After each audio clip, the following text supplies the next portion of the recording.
My parents announced the sale of our childhood home on a Sunday afternoon in September. They called it a fresh start. My father's voice had the particular steadiness of a man who has made a decision and is delivering it, not discussing it. The house had been in our family for 53 years. I said, "Okay." I did not argue. I did not cry. I put the phone down, sat at my kitchen table, and thought about the summer my grandmother planted the rosebush along the back fence and said, "This'll be here long after we are." 2 weeks later, I received a certified letter from the title company handling the sale. The letter said there was a problem with the chain of title on the property. The deed, which had been in my grandparents' name since 1971, had never been formally transferred to my parents when my grandparents died, which meant my parents did not legally own the house they were selling, which meant the sale was not theirs to make, which meant something else was about to become clear to everyone in my family, including my aunts, who had no idea any of this was happening, and who had a legal right to know. Looking back now, my father never once called it his house. Not once in 23 years. At the time, I thought that was just how he talked. After the title company called, I understood why. My name is Isabel. I'm 27 years old. The house on Birchwood Lane is the only childhood home I ever had. Ruth and Leonard Cross bought it in 1971.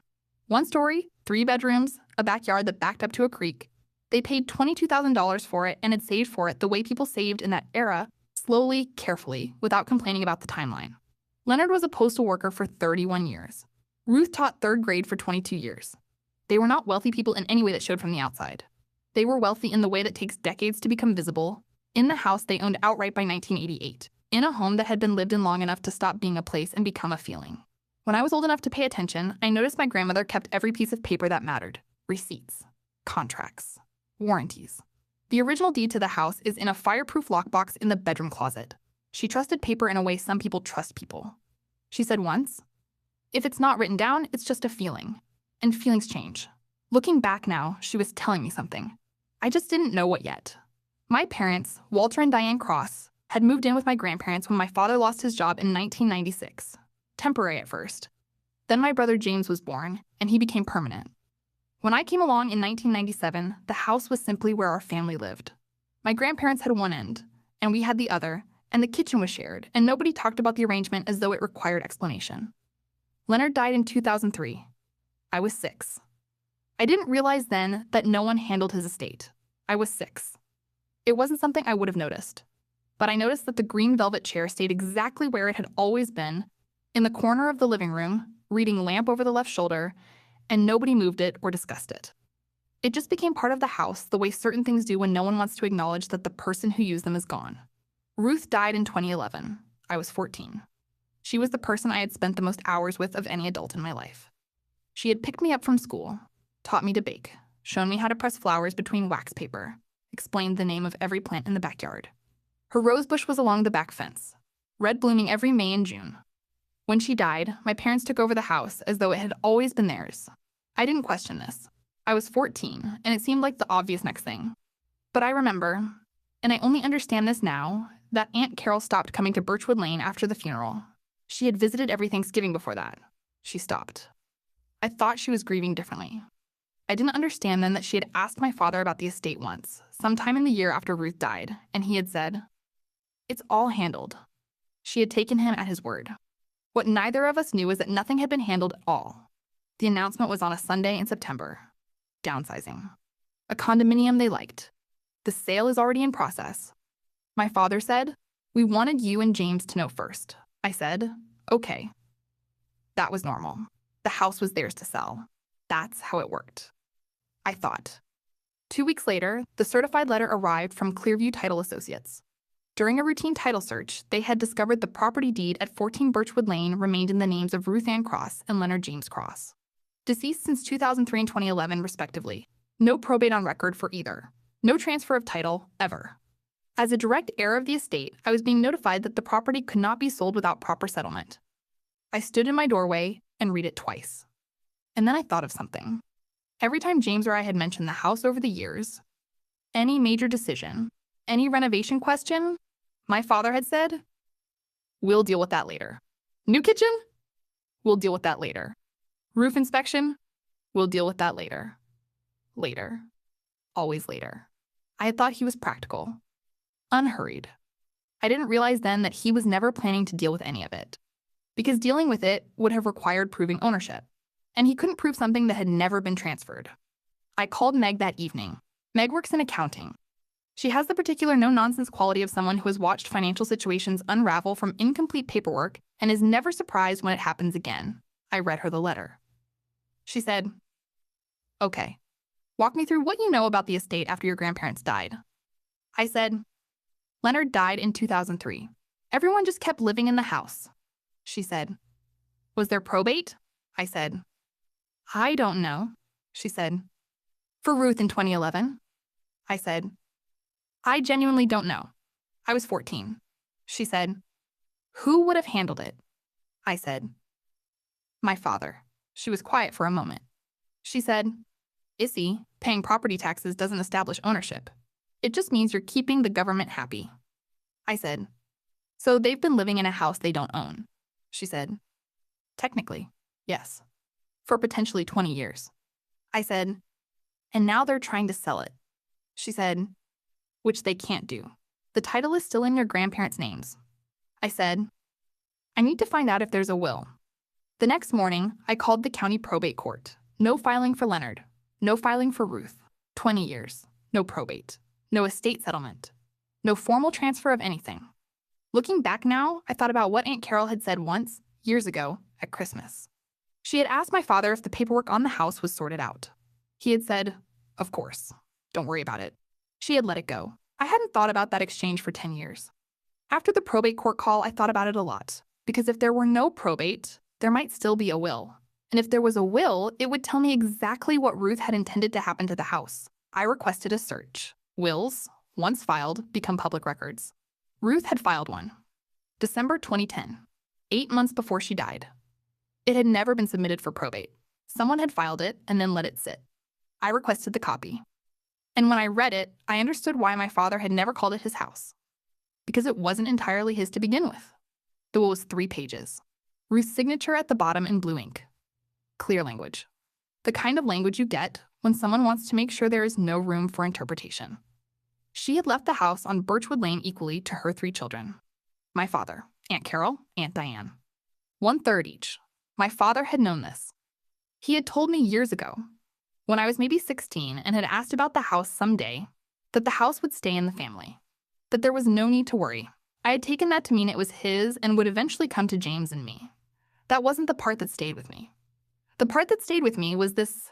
My aunts had a 1/3 share each of a house worth $400,000, and they had received nothing for 13 years. Not because they had agreed to that arrangement. Because they had never been asked. My father had called James and me to announce the sale. He had not called Carol. He had not called Diane. He had accepted an offer, started the closing process, and moved toward collecting the full sale price on a property that was 1/3 his at most. I set the will down, and I thought about something I'd never thought about before. All those years, my father said, "We'll deal with that later." He wasn't talking about the repairs. He was talking about this. I did not call my parents. I called an estate attorney, Patricia Walsh, precise without being cold. The specific quality of someone who has seen all of this before and is not interested in drama, but is very interested in accuracy. I told her everything. The title company letter, the probate search, Ruth's will. She listened without interrupting. Then she said, "Your father has been the de facto occupant of an estate property for 20 years. The estate was never settled. The will designates equal shares to 3 children." I said, "And the sale?" She said, "It cannot legally proceed. The title is not clear. The buyer's title insurance company will not insure it." I said, "My aunts don't know."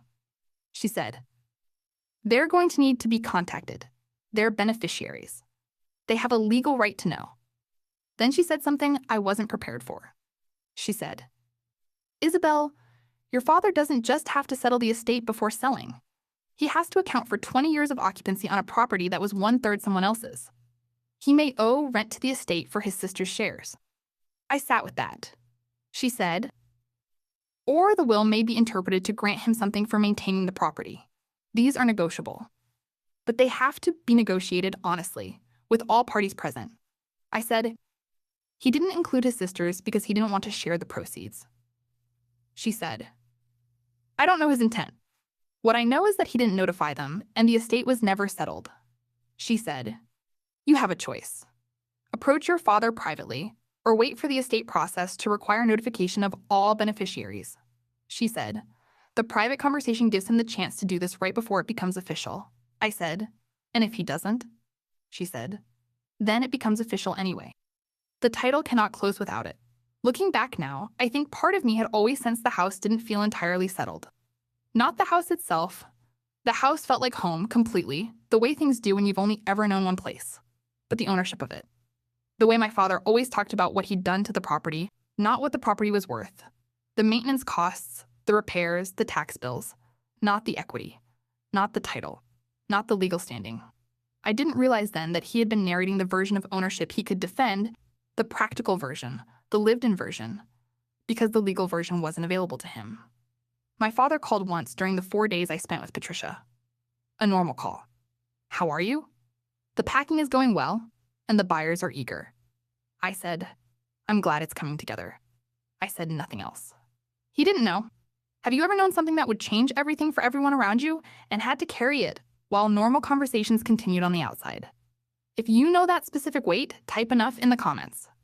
Because the conversation with my father is coming, and what he admitted that Sunday is something I wasn't expecting him to say, I called James first.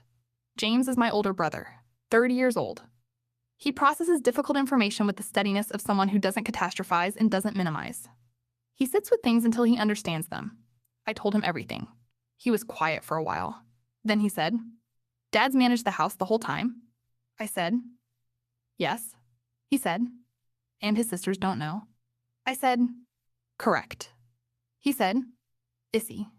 Aunt Carol hasn't been to Birchwood Lane since the funeral. I said, I know. He said, I always thought it was grief. I said, maybe it was. Or maybe she sensed something was wrong and stayed away to avoid knowing what. He said, that's a darker red? I said, yes. He said, are they going to be angry? I said, James. Their mother left them each a third of a house 13 years ago. They haven't heard a word about it. He said, okay, what do you want to do? I said, talk to Dad. Before the estate process forces the conversation, give him the chance to do this right. He said, and if he doesn't want to? I said, then the title company will handle it. And the court. And it'll be out of our hands. He said, okay, I'll come. 2 days before the planned Sunday conversation, my father called again. He said, Isabel, I got a letter from the title company. There's a complication with the deed. I said, I know. Silence. He said, you got a letter too. I said, yes. He said, did you understand what it said? I said, I understand it completely. A longer silence. The specific silence of someone recalculating. He said, can we talk? I said, James and I are coming on Sunday. We can talk then. He said, I wanted to explain. I said, Sunday, Dad. Not before. He said, okay. He hung up. That silence on the phone told me something his words hadn't. He wasn't surprised I knew. He was calculating what I knew. There's a difference. I want to ask you something before I tell you what happened that Sunday. What do you think my father said when James and I arrived? Option A, he said it was a technical oversight, a paperwork issue. Minimized what his sisters owed. Option B, he admitted he had known about the will and had hoped to close the sale before the title search uncovered the problem. Option C, he said he genuinely hadn't understood the legal requirements and everything that followed was an honest mistake. Drop your answer in the comments. Because what he said, and more importantly, what he couldn't say, was the most honest I had ever seen my father be in my life. Saturday night. I had a photograph out on my kitchen table. Christmas? I was 8. James was 11. The living room of the house on Birchwood Lane. My grandparents were in it. Ruth had her hand on my shoulder. Leonard was at the edge of the frame, the way he always was. Present, peripheral, which was just his manner. The house was visible in the background. The green velvet chair. The fireplace mantle with its specific arrangement of objects had not changed in 20 years. Looking at that photograph, I noticed something I'd never consciously registered before. Above the fireplace, barely visible in the background of the photo, the framed print that had hung there since before I was born. A landscape. Ruth had bought it at an estate sale in 1983. She had told me the story once. I had never wondered if that print was part of the estate. I had never wondered about any of it. because the house had felt so completely like ours that the question of ownership had seemed like a technicality. That's what 20 years of living somewhere does. It converts presence into assumption. The tears came without warning. Not a collapse. A quiet overflow at my kitchen table on a Saturday night. I cried for Ruth, who had filed a will in December 2010, making sure the house was divided fairly, and who had trusted it would be handled properly after she was gone. I cried for Aunt Carol and Aunt Diane, who didn't know that their mother's house had been in the process of being sold without them. And I cried for the conversation that was happening tomorrow. In the kitchen of that house, at the same table where I had eaten thousands of meals, where I would have to show my father what I'd found. I put the photograph in my bag, set the alarm. If a place carried something for you, held a version of your family that you eventually had to see clearly, tell me in the comments. Now let me tell you what happened Sunday. Sunday, 11:48 in the morning. The house smelled the same. Coffee. The dusty book quality of a home accumulated over decades. The rose bush was visible through the kitchen window, still along the back fence. My father looked like a man who had not slept. My mother had made coffee that nobody was drinking. James set the documents on the table. The title company letter, the probate search, Ruth's will. My father looked at the will for a long time without speaking. I said, "You knew she had one." He didn't answer immediately. That wasn't the part that stayed with me. The part that stayed with me was that he didn't look surprised to see it. He said, "She showed it to me. Years ago. Before she died." James said, "Did you know what it said?" My father said that the house was divided equally among the three of us. Yes. The kitchen was very quiet. I said, "And you didn't file it for probate?" He said, "No." I said, "And you didn't tell Carol or Diane?" He said, "No." I said, "Why?" He set the will down. He said, "Because we had been living here for 15 years by then. Your mother and I, your children. We had maintained it, repaired it, and paid the taxes. I told myself the occupation accounted for its share. That's what we'd put in equaled what they were owed." I said, "Did you tell them that calculation?" He said, "No." I said, "Did you ask them if it worked for them?" He looked at his hands. He said, "No." James said, "Dad, Carol and Diane are at this table whether we say their names or not." My father looked up at that. My mother said, "We didn't want the argument. We'd been here so long it felt like ours." I said, "I understand that feeling. It doesn't make it accurate." He said, "I know." I said, "Patricia Walsh has drafted notification letters for Carol and Diane. The estate has to be settled before any sale can close. The buyers are waiting. None of this happens without all three of you at the table." He said, "You hired an attorney." I said, "Yes, before I called you." He said, "Before you called me." I said, "I needed to understand what I was dealing with." He was quiet for a moment. I said, "Are you going to call them, or do you need Patricia to?" He looked at my mother. Then he said, "I'll call them." He said it the way a man says something when he has finally stopped finding reasons not to. The consequences came in a wave. Each one made a specific sound. Patricia sent notification letters to Carol and Diane on Monday because my father's call, whatever he said in it, was not sufficient for the legal record. The letters followed. Carol called me on Wednesday. She lives in Ohio. Her voice was the particular tight quality of someone holding something very large with no obvious place to set it down. She said, "Isabel, I got a letter from your estate attorney." I said, "I know. I'm sorry you're finding out this way." She said, "Your father knew." I said, "Yes." She said, "For 13 years." I said, "Yes." Then she said something I didn't expect. She said, "I would have said keep it. If he'd asked, I would have said, you're there, you're raising your children there, we're not. Keep it." She said, "But he didn't ask." I said, "No." She said, "I would have agreed." That's the thing I keep coming back to. I would have agreed. And he knew me well enough to know that. So the only reason he didn't ask is that he wasn't sure, and not being sure meant he might have had to give something up. She said, "That's the part." Yes, that was the part. Diane called the following day. She was less surprised than Carol. She had always wondered, she said, after asking my father once, years ago, and being told it's all handled. She had taken him at his word. Looking back now, I thought about how much weight those 3 words had carried. It's all handled. How often they had appeared in my father's conversations about the house. How they had functioned as a door closing, not cruelly, just firmly, enough that no one had pushed it open. Both sisters agreed to participate in the estate settlement. Neither wanted to unwind the sale. They wanted their shares. The house was assessed at $418,000, 1/3 each, $139,333. Patricia presented my father's argument that 20 years of occupancy and maintenance should be credited against what he owed. The mediator considered it. Carol and Diane agreed, after negotiation, to credit $40,000 for documented maintenance costs. My father's net share, $99,333. Not the $400,000 he had been expecting when he accepted the buyer's offer. He said nothing about this publicly. Privately, he called me once. He said, "It's a fair outcome." I said, "Yes." He said, "I should have told them." I said, "Yes." He said, "I kept telling myself the occupation was the settlement. That being there was our contribution." I said that logic only works if the other parties agree to it. He said, "I know. I just didn't want to find out if they agreed." I said, "Because if they didn't, you'd have to share." He said, "Yes." I said, "Dad, that's the whole thing." He said, "I know." He said it the way people say it when they finally stop negotiating with themselves. The sale closed in February, 4 months after my parents had originally expected. The buyers, a young family, a couple in their early 30s with a daughter about 3 years old, had waited. The rosebush would still be there. The second floorboard would still creak.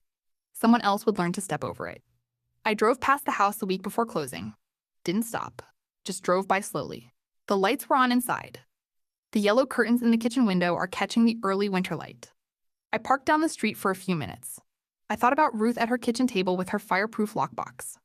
Every piece of paper that mattered, in a specific place, with a logic she could navigate in 30 seconds. She trusted paper because she understood that feelings change.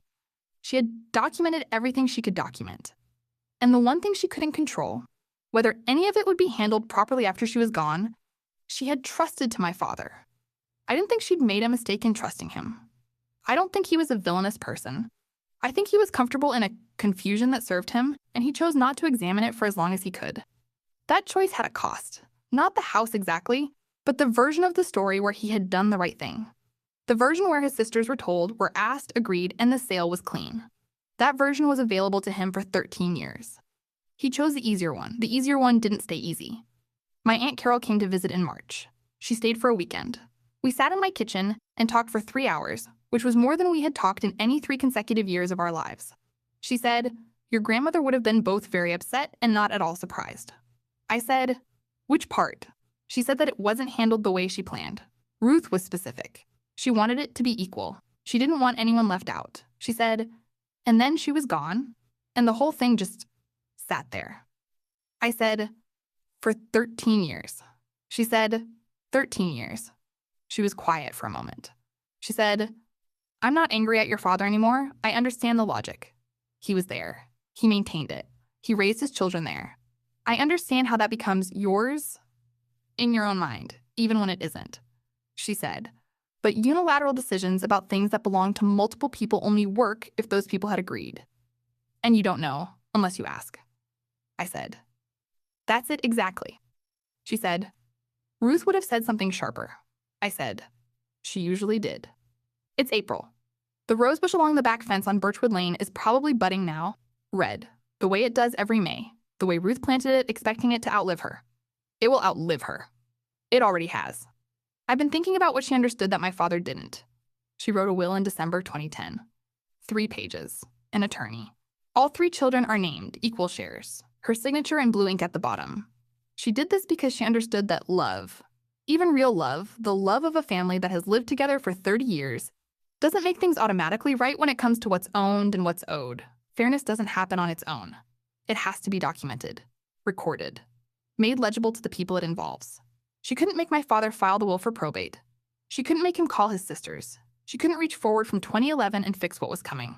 But she had done what she could do from where she was. She had written it down, clearly, in language that meant something to a court. And when the title company did its routine search, The thing they do on every sale, it found what Ruth had made findable. My grandmother protected what she could protect. My father hoped the complexity would stay buried. Looking back now, the signs were always there. He never called it his house. He always said, "We'll deal with that. We'll." He built an occupation so thorough that ownership never had to be discussed. And it worked. Until it didn't. Until my grandmother's will surfaced from the county records and reminded everyone that she had already said what should happen. 13 years earlier, in blue ink. The rose bush is still there. The will was there too. Sometimes the things we build carefully outlast us in ways we can't fully control. And sometimes they surface at exactly the right moment. Not the moment we planned. The right one. Has someone who loved you ever put something in writing that surfaced at exactly the moment it needed to, even if they weren't there to see it? And has someone you trusted ever made a unilateral decision about something that wasn't entirely theirs to decide? Tell me in the comments. I read everyone. Type Rose. Everyone's story stayed with you. Subscribe and hit the bell. A new story every day. Check the description for more. I'll see you tomorrow.